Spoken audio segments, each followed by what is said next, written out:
దేవుడు నడిపించిన విధానం బట్టి అదే దేవునికి మనం తెలియజేసుకుంటున్నాం. కొన్ని వచ్చినటువంటి అందరినీ కూడా ఈ యొక్క ఉదయకాల ఆరాధనలోనికి వందనములతోనూ ప్రభైనటువంటి క్రీస్తు వేట ఆహ్వానిస్తుండగా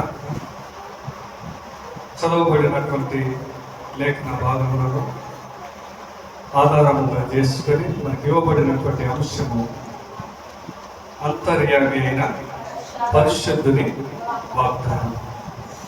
ఇక్కడ ప్రాముఖ్యంగా మన పరిశుద్ధాత్మని ఇంగ్లీష్ హోలీ స్పిరిట్.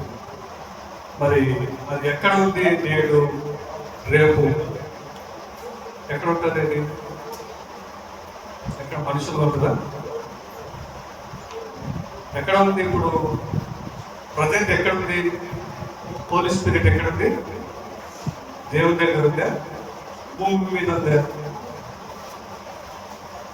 తెలీదా? ప్రజెంట్, రేపు, పాస్ట్లో గతించిపోయిన దానిలో క్రీస్తు చనిపోయిన నేటి నుండి నాటి వరకు భూమి మీదనే ఉంది. స్టిల్ ఇప్పుడు కూడా అది ఎవరి కోసం పంపించబడినాడంటే తన వారికి దేవుడి నుండి ఏదైతే పొందాలనుకుంటారో ఆ హోలీ స్పిరిట్ని మనం పొందుకొని సాధించుకోగలుగుతాం. దేవుడు లేని సమయంలో, దేవుడు తన తండ్రి దగ్గరికి వెళ్ళిపోయినటువంటి సమయంలో దేవుడు పంపబడినటువంటి ఏంటి అంటే పరిశుద్ధాత్మని మన ఎదురు పంపించినాడు. పరిశుద్ధాత్మతో నింపబడినటువంటి వారు ఏ విధంగా ఉంటారో, నింపబడలేనటువంటి వారు ఏ విధంగా ఉంటారో మనం తెలుసుకోబోతున్నాం. మరి పరిచయము మనం చూస్తే పరిశుద్ధ గ్రంథంలో గొప్ప వాగ్దానములలో ఒకటి దేవుడు పరిశుద్ధాత్మని ద్వారా విశ్వాసులలో నివసించుట. ఎవరిలో నివసిస్తాడు? పరిశుద్ధాత్ముడు. ఎవరైతే విశ్వాసులు దేవుని పైన నమ్మకము ఉండి భయభక్తులతో నడుచుకుంటారో వారికిలో మాత్రమే ఈ యొక్క పరిశుద్ధాత్ముడు ఉంటాడంట. మనలో ఉన్నాడో లేదు మనం పరీక్షించుకున్నాము. పరిశుద్ధాత్ముడు ఉంటే ఎలాంటి క్రియలు చేయబడతాయి, పరిశుద్ధాత్ముడు లేకపోతే మనం ఎలాంటి క్రియలు చేస్తున్నామో మనం తెలుసుకోగలం. ఇక్కడ రక్షణలో మనము చరిత్రలో దేవుని కార్యములో మనం చూస్తాం. ఏంటంటే తన ప్రజల మధ్య దేవుని యొక్క రక్షణ ఏంటి? దేవుని కార్యము తన ప్రజల మధ్య, తన ప్రజలతో కూడా చివరికి తన ప్రజలలో నివసించుట మనం కనిపిస్తుంది. దేవుడు 3 విధానాలుగా మన మధ్య ఉన్నాడని మరి చెప్పబడతా ఉన్నాడు. మొట్టమొదటి ఏంటి? ప్రజల మధ్య. పాత నిబంధన కాలంలో దేవుడు ఇశ్రాయేలులను మరి ఆదాము నుండి మరి ఇశ్రాయేలు ప్రజలను నడిపించేటువంటి క్రమము వరకు వారి మధ్యనే ఉన్నాడు. తర్వాత యేసుక్రీస్తు ప్రభువు వారు తన ప్రజలతో కూడా, మొట్టమొదటిగా యెహోవా దేవుడు తన ప్రజల మధ్య ఉన్నాడు. తర్వాత యేసుక్రీస్తు ప్రభువు వారు ప్రజలలో నివసించాడు. ఇంకా 3వ వ్యక్తి అయినటువంటి పరిశుద్ధాత్ముడు ప్రజలలో నివసించుట అంటే మనలో నివసించడానికి పంపించాడు. మనం ఏం గమనిస్తున్నాం ఈ 3 మాటలలో? దేవుడు ఒక సందర్భంలో మనల్ని నడిపించినప్పటికీ తన మాటలతో నడిపిస్తాడు. తర్వాత పక్క నుండి నడిపిస్తాడు. తర్వాత మనలో నుండి నడిపించడానికి దేవుడు 3 రకాలైనట్లుగా మనల్ని మార్చడానికి ప్రయత్నం చేసినాడు. అయితే ప్రజలు ఎత్తి వారు మారడం దేవుడు ఆ క్షణమునంతే మనం మోసం చేస్తాడు. దేవుని నుండి వారు విమోచన పొందినప్పటికీ వారి అక్కర్లు పొందిన తర్వాత, వారి అవసరాలు తీరిపోయిన తర్వాత దేవుడిని ఏం చేస్తున్నారంటే విడిచిపెట్టేస్తాడు. తన అవసరం ఉన్నంత వరకు ప్రార్థనలు చేస్తాడు. తన అవసరాలు తీరిపోయినాక చర్చి మొహము కనపడదు, చర్చిలో వ్యవహారాలు కనపడవు, ఏమి కనపడదు. ఇది ఎంతవరకు అంటే అవసరం తీరిపోయినది. మనము కూడా వర్తిస్తుంది. మనము కూడా దేవుడిని ప్రార్థన చేస్తాం. అవసరతలలో మాత్రమే, అవసరతలు తీరిపోయినాక మరలా కనబడతాడంటే కనబడదు. ఇప్పుడు మీరు 10,000 రూపాయలు అప్పించారు నాకు, నేను తిరిగి ఇవ్వకపోతే అట్లా 2 సార్లు జరుగుతుంది. మరలా నన్ను నమ్మిస్తాడు మీరు, ఎందుకు ఇయ్యరు? నమ్మకం పోయింది. దేవుడు వాళ్ళు ఎన్నిసార్లు మోసం చేసినా, ఎన్నిసార్లు అబద్ధాలు ఆడినా, ఎన్ని కుతంత్రాలు పొందినా, ఎన్ని అవమానాలు చేసినా దేవుడు మన మధ్య నివసించడానికి దేవుని యొక్క ప్రేమ నిరంతరము మన మధ్య ఉంటుందని చూపడానికి ఆయన యొక్క కార్యాన్ని చూపిస్తాము. మనమేమంటాం, దేవుడు ఎక్కడున్నాడు, దేవుడు లేడని మనం అనుకుంటాం. కానీ తన యొక్క కృప, తన యొక్క బాహు, తన యొక్క ఆశీర్వాదము ప్రతి క్షణము మన వెంట నుండి నడిపించడానికి దేవుడు ప్రయాసపడతా ఉంటే దాన్ని పొందుకోవడానికి మనము సిద్ధముగా లేదు. ఇంకా మనం చూస్తే పాత నిబంధనలో ప్రవచించినటువంటి సిలువ దానిని సాధించింది. క్రీస్తు దానిని వాగ్దానం చేసినాడు. మనం చూస్తే మరి యెషయా గ్రంథము 59:14 వచనం నుండి 15 వచనాలు చూస్తే మనుష్యుని గొప్ప సంక్షోభము దేవుని నుండి వేరుపరచబడుగా మనం చూస్తాం. యెషయా ప్రవక్త సమాజంలో నీతిహీనతను, ఆత్మీయ చీకటిని వివరిస్తాడు. ఏమిటి అంటే, పాపము మనుష్యుని దేవుని నుండి వేరు చేస్తూ ఉంది. దేవుని నుండి మనకు మధ్యలో ఏం అడ్డం వస్తూ ఉంది? మన పాపం. నీతి అనేది ఎక్కడ పారవేయబడింది, మంచి అనేది ఎక్కడ వేయబడింది అంటే నడిబొడ్లలో పారవేయబడింది. ఇక ఎప్పుడు ఎవడు కూడా నీతిగా కానీ మంచిగా కానీ ప్రవర్తించేవాడు లేడు అని చెప్తాడు. ఎందుకు లేడంటే ఈ యొక్క మనలో నీతి లేనటువంటి హీనత, కృతజ్ఞత లేనటువంటి మనస్సు, మనంతా చెడు హృదయంతో నిండిపోయినదని, పాపముతో మరి నిండిపోయినది కనుక దేవుడి నుండి మనల్ని వేరుపరుస్తామని చెప్తాము. మరి ఈ యొక్క దానికి అనుసంధానమైనటువంటి లేఖనాలు మనం చూస్తే రోమా రాసినటువంటి పత్రిక 3వ అధ్యాయము 23వ వచనం చదవండి. రోమీయులకు రాసినటువంటి పత్రిక, ఏ భేదము లేదు, అందరూ పాపం చేసింది, దేవుడు అనుగ్రహించి మహిమను పొందలేకపోతాడు. ఎందుకు పొందలేకపోతాడు అంటే ఎవడు కూడా మంచివాడు అనేటువంటి వాడు లేడు ఈ భూమి మీద.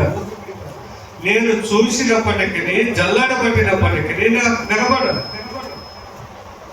మనం కూడా ఆలోచన చేయాలి, ఏ మంచి నాలో ఉన్నది, దేవుడు నన్ను ప్రేమించాలంటే, దేవుడు నా కుటుంబానికి సహాయం చేయాలంటే, నాకు ఎప్పుడు నేను చేసేటువంటి పనిలో నాకు దేవుడు సహాయం ఉన్నాడు అని ఎట్లా చెప్తాము? మనం మంచివారమా చెడ్డవారమా అనేది గ్రహించాలి. నిన్ను వల్లనే పొరుగువారిని ప్రేమించాలని ఊరికినే చెప్పలేదు దేవుడు. మరలా ఏం చెప్పాడు? నిన్ను వరకు నీ పొరుగువారిని ప్రేమించాలా, నీ పొరుగువారి దేనిని కూడా ఆశింపకూడదు. అంటే వారిని ప్రేమించాలా కానీ స్వార్థముతో ప్రేమించద్దు. వారిని ఏదైనా ఆశించి వాళ్ళ ఇంటికి పోతూ ఉంటాం. మనం అంతే కదా, ఎవరినైనా మనం ఆశిస్తే వారి ఇంటికి పోయి పలానాది కావాలని ప్రతి దినాలు స్నేహంగా మాట్లాడినా, మంచిగా మాట్లాడినా అది ఎంతవరకు మన అవసరం తీరే వరకు మాత్రమే. ఇక్కడ కూడా ఇశ్రాయేలు ప్రజలు అంతే వారు మోసం చేసినారు, దేవుడిని హీనపరిచినారు. మరి బబులోను చెరలో కానీ, ఐగుప్తు చెరలో కానీ వారు కఠిన శ్రమ పడుతూ ఉంటే ఎన్నో రాజుల నుండి వారిని విముక్తి పరిచి, ఎన్నో హింసల నుండి వారిని బయట వేసిన తర్వాత మళ్ళా వాళ్ళు ఏం చేస్తా ఉన్నారు? దేవుడిని మర్చిపోయి చెడుతరముగా చెడు జీవితాన్ని అనుభవిస్తున్నప్పుడు దేవుడి మాటలు మాట్లాడుతున్నాడు. మనలో ఎవడు కూడా మంచివాడు అనేటువంటి వాడు కనబడటం లేదు అని మనం చెప్తా ఉన్నాం.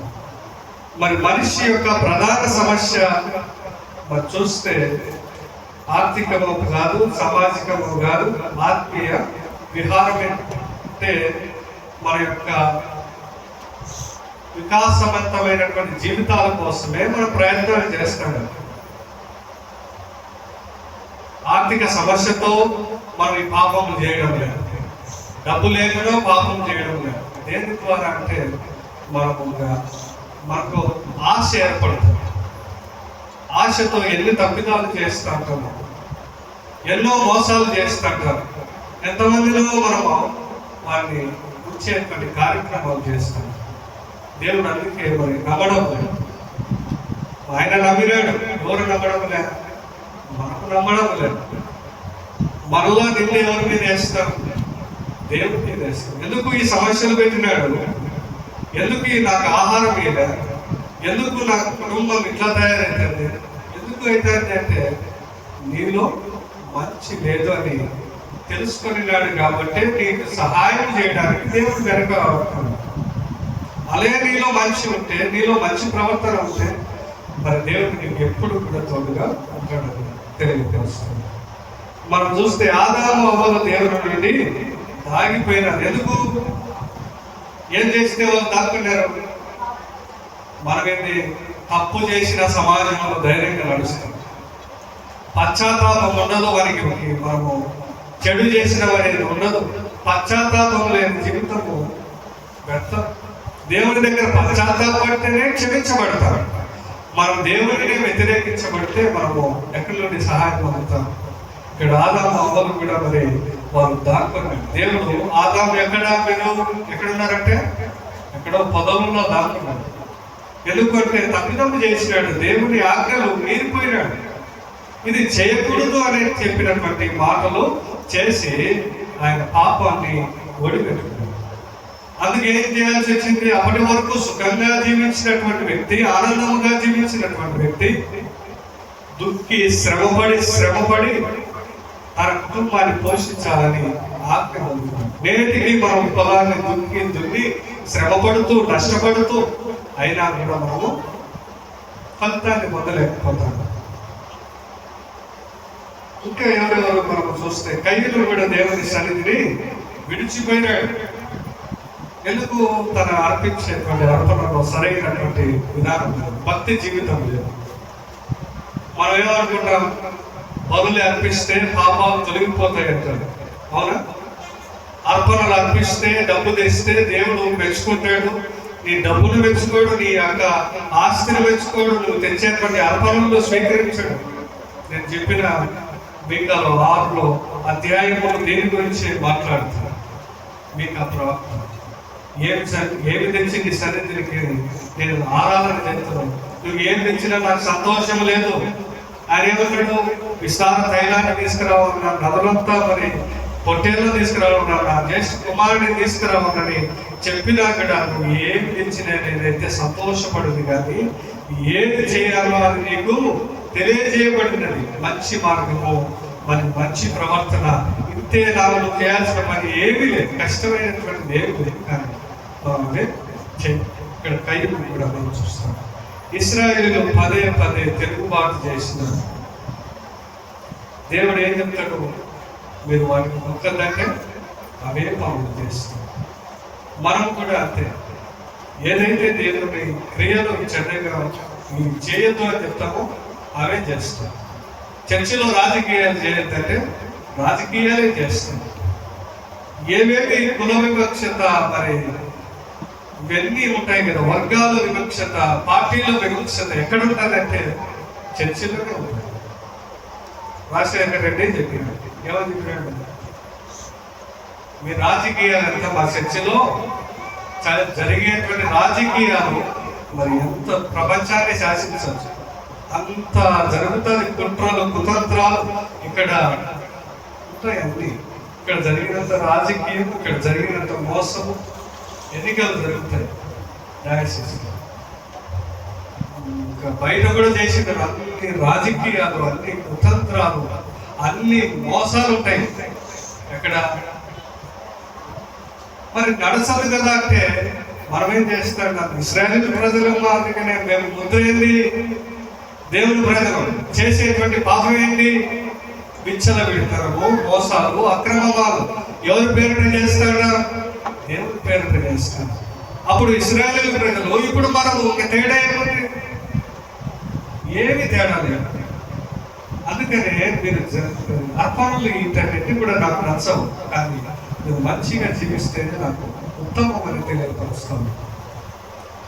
ఇంకా చూస్తే పాపం మనిషిని దేవుని సన్నిధి నుండి దూరముగా చేస్తుంది.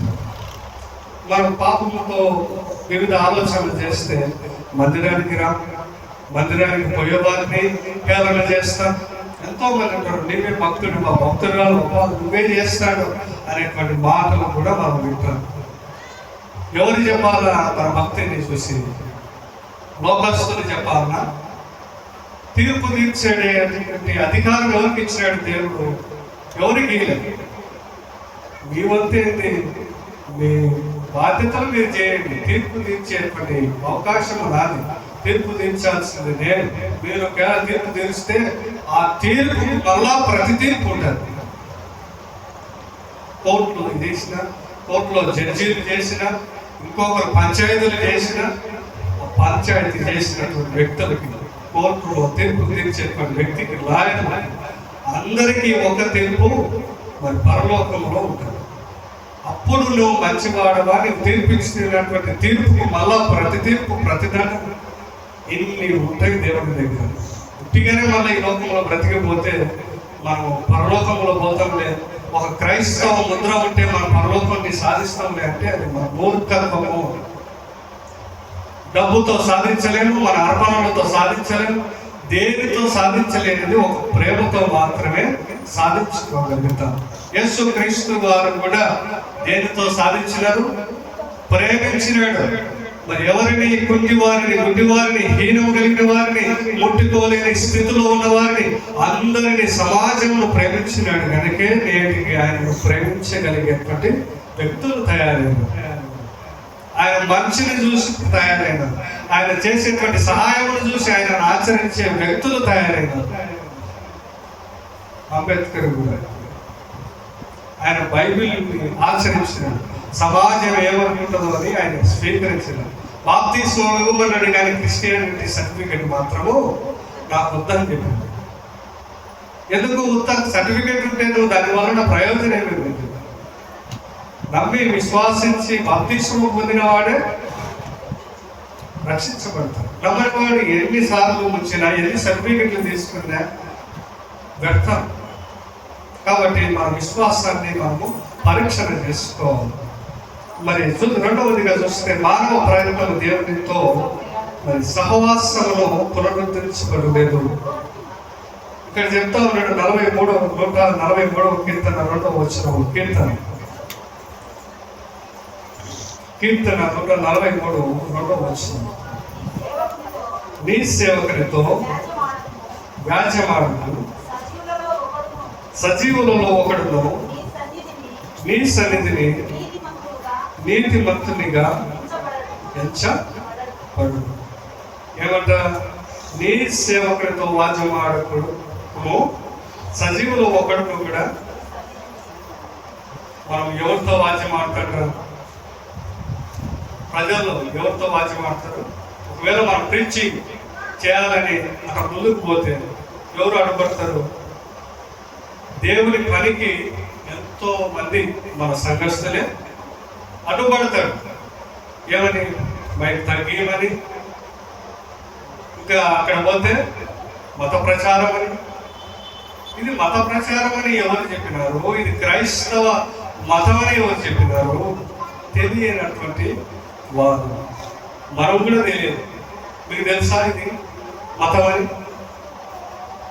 మీది ఏ మతం అంటే ఏం చెప్తారు మీరు? ఏ మతం ఇది?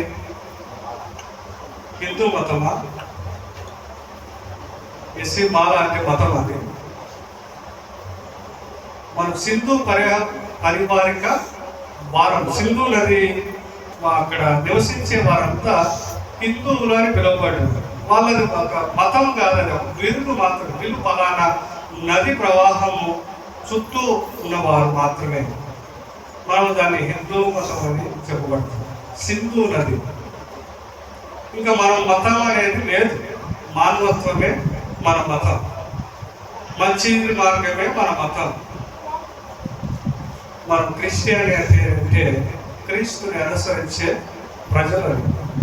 మన నీతి మనల్ని రక్షిస్తుందా? మన నీతి మనల్ని రక్షించదని చెప్తా ఉన్నాడు. మరి రోమీయులకు రాసినటువంటి 7:24 చదవండి.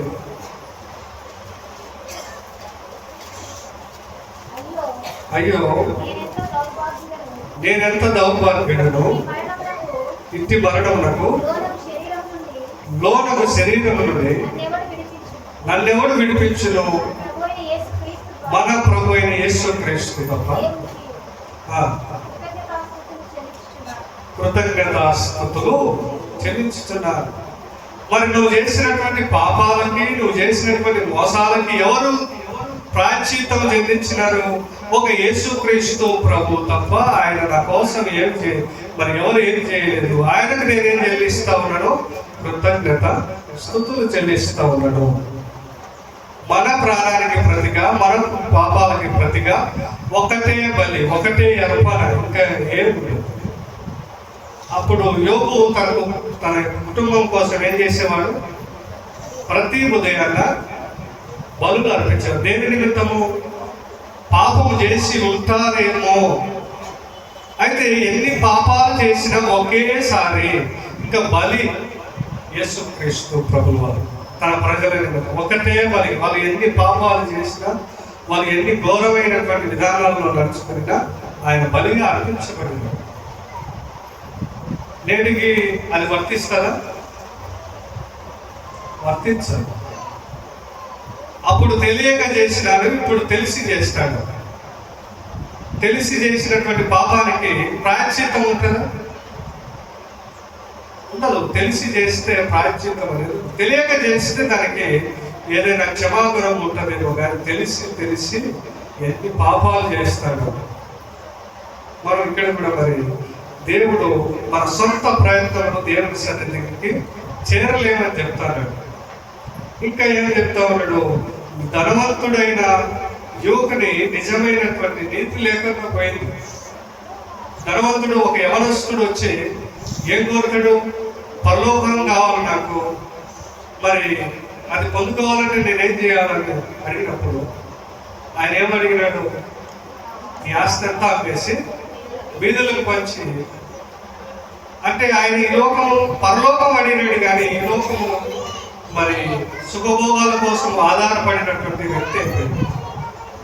కొద్దిపాటి కాలానికి ఎన్నో తప్పులు చేసి ఎన్నో ఆనందాలు పొందుకోవాలని, లోకంలో ఉండాలని కొద్దిపాటి సమయము, మరి కొద్దిపాటి కాలంకే మనం ఆలోచన చేస్తే దేన్ని కోల్పోయినాడు? ఆయన ధనవంతుడైనటువంటి యువకుడు శాశ్వత కాలము ఆనందాన్ని కోల్పోయాడు. చిటికేడు ప్రాణము, చిటికేడు కాలము ఉన్నటువంటి దీనికోసమే మనం ఎంత ప్రయాసపడి పొలంలో కొద్దిగా గడ్డు అర్థలేకపోతే ఏమవుతుంది? ఎంత ఒక 10 మూటలు పడుతాయా? కొంచెం గడ్డు మారితే ఎన్నో గొడవలు. నువ్వు మరణిస్తే దేనికి పోతుంది? ఆ 10 ఎకరాలు ఎవరికి పోతాయో తెలియదు. నీ ఆస్తిని ఎవడు తీసుకుంటాడో తెలియదు, ఎవడు దోచుకుని పోతాడో తెలియదు. వాడిని ఎవడో ఒకడు ముందుగానే నువ్వు చనిపోతావా, నీ ఆస్తిని దోచుకోవాలని ముందే కట్టేసింటాడు. ఇలాంటి వాటి కోసం నువ్వు ఎంత ప్రయాసపడి కోట్లు కట్టి ఆనందపడేదే చెప్పింది. ఇప్పుడు అనిల్ అంబానీ 9 లక్షల కోట్లు ఉంది, ముఖేష్ అంబానీ 10 లక్షల కోట్లు ఉంది. ఏమి లాభం? వాళ్ళు చనిపోతే ఏమైనా లాభం కావాలి? ఏమనుకుంటే డైరెక్ట్ పరలోకంలో అనుభవిస్తారా? ఎలా ఈ ప్రపంచానికే మరి ధనవంతుడు, ఆయన ఏం చేసుకోలేడు. డబ్బు మన దేశాన్ని కొనుక్తాడు అయిపోయి, అంత డబ్బు ఉన్నటువంటి వ్యక్తి. వీళ్ళంతా చనిపోయినాక మరి పరలోకాన్ని కొనగలుగుతారా? పరలోకాన్ని కొనగలిగేది మన మంచి మాత్రమే. అందుకనే దేవుడు యేసుక్రీస్తు ప్రభుల వారు చెప్తారు, మీ బలులను నేను ఆశించలేదు.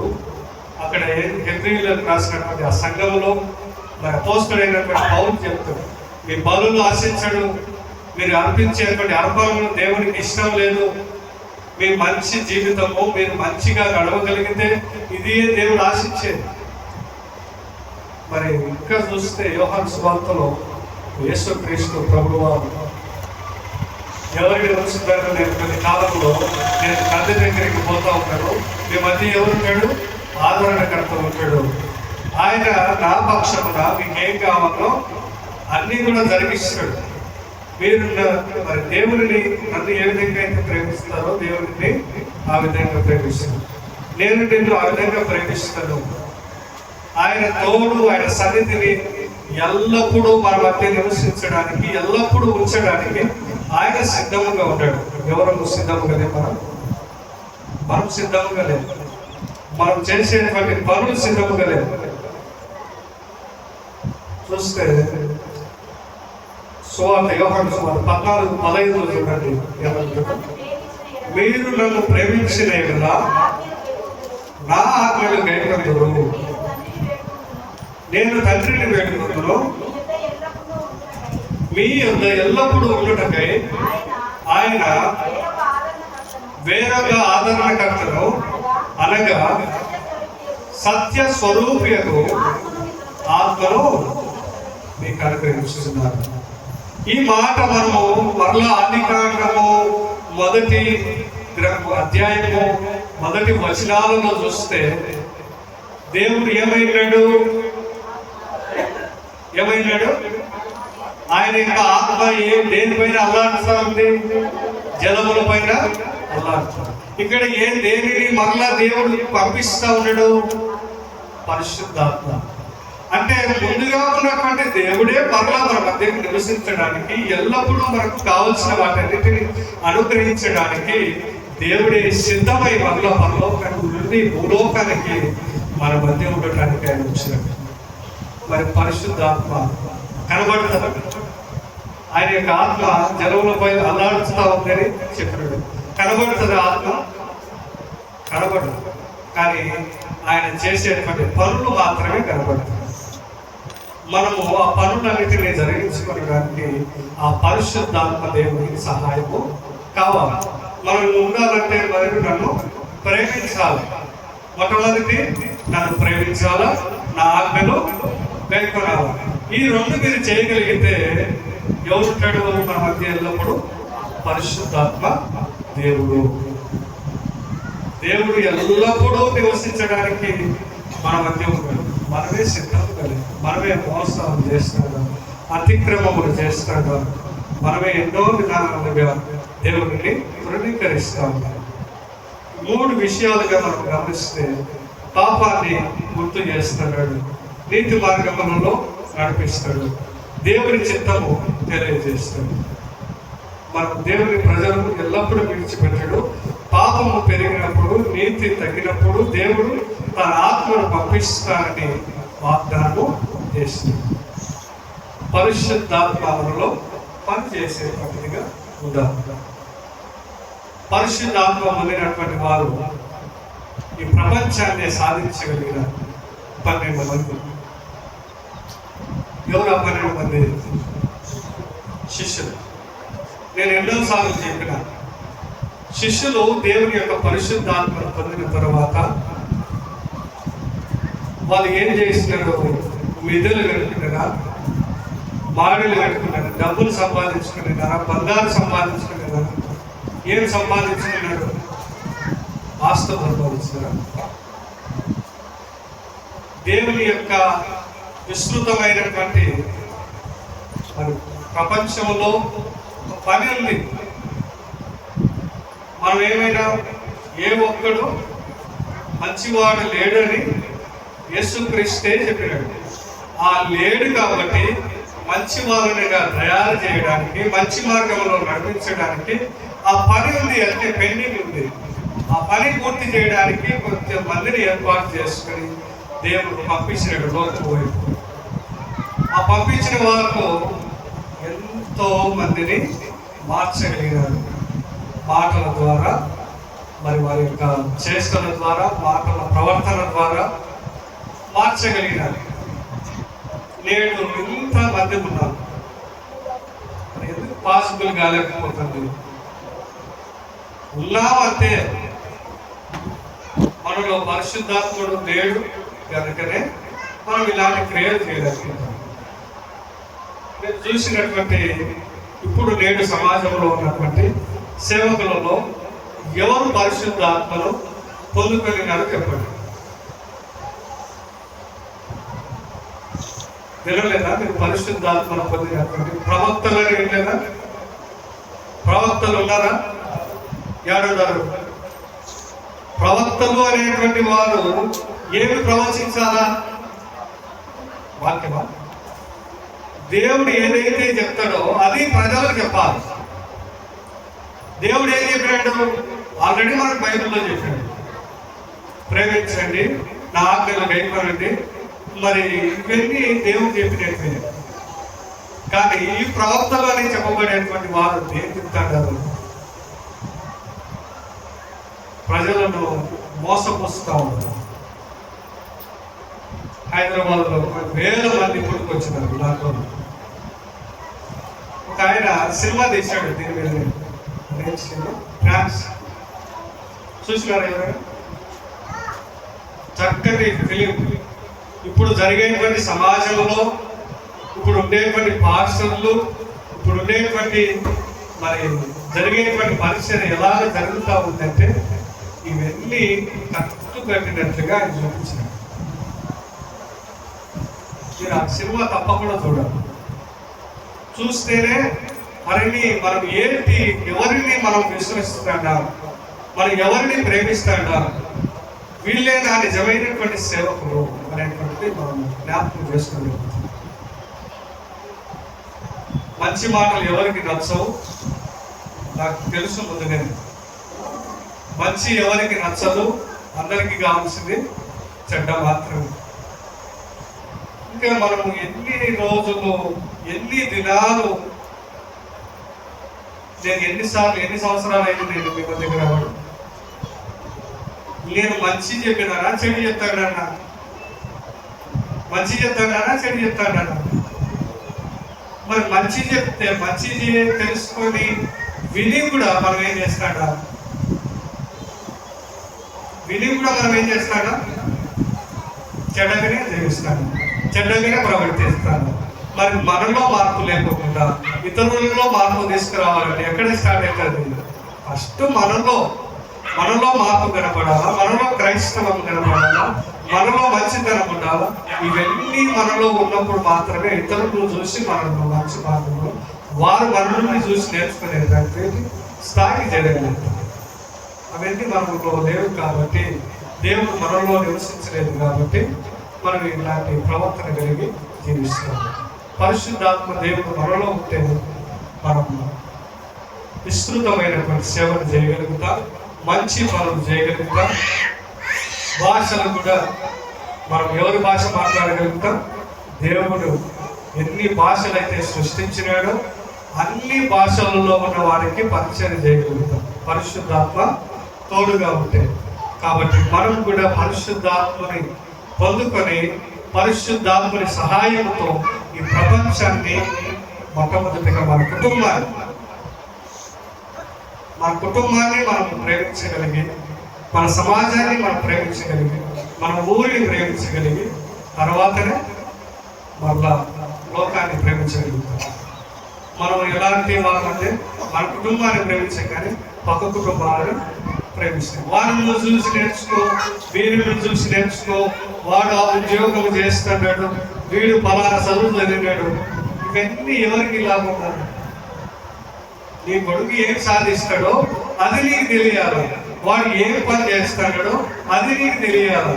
వాడు ఏదో చదివి వాడికి తగినటువంటి ఆలోచనలు కలిగి వాడు సాధించగలడు. ఆ ఆలోచనలే, ఆ తెలివితేటలే అవన్నీ మనకుంటాయి. నా మాదిరిగా ఇంకొకటి బోధించలేడు, వాడి మాదిరిగా నేను బోధించలేను, నా మాదిరిగా ఇంకొకరు పాటలు పాడలేవు, వాళ్ళ మాదిరిగా నేను పాడలేను. వాళ్ళది వాళ్ళదే, నాది నా తీసుకుపోయి మోకరికి ఆపాదించబడాలంటే కాని పని. వారిది నాకు రావాలన్నా రాదు. ఎందుకంటే నేను చదివింది ఇదే, నేను చెప్పబడింది ఇదే, మా యొక్క చేసే క్రమం నేర్పించింది ఇదే. నేను ఆ ప్రకారమే నడవగలిగినాను. ఇంకొక మార్గం నాకు తెలియదు కనుక ఈ పద్ధతిలోనే నడుస్తాను. మీ పిల్లలు కూడా అంతే. మీ పిల్లల యొక్క ఇష్టాలను తెలుసుకొని ఆ యొక్క ఇష్టాల మార్గంలో నడిపించగలిగితే వాళ్ళు మంచి ప్రయోజకులవుతారు. కాబట్టి మనము కూడా మన కుటుంబాలను ప్రేమించగలిగాలి మొట్టమొదటి.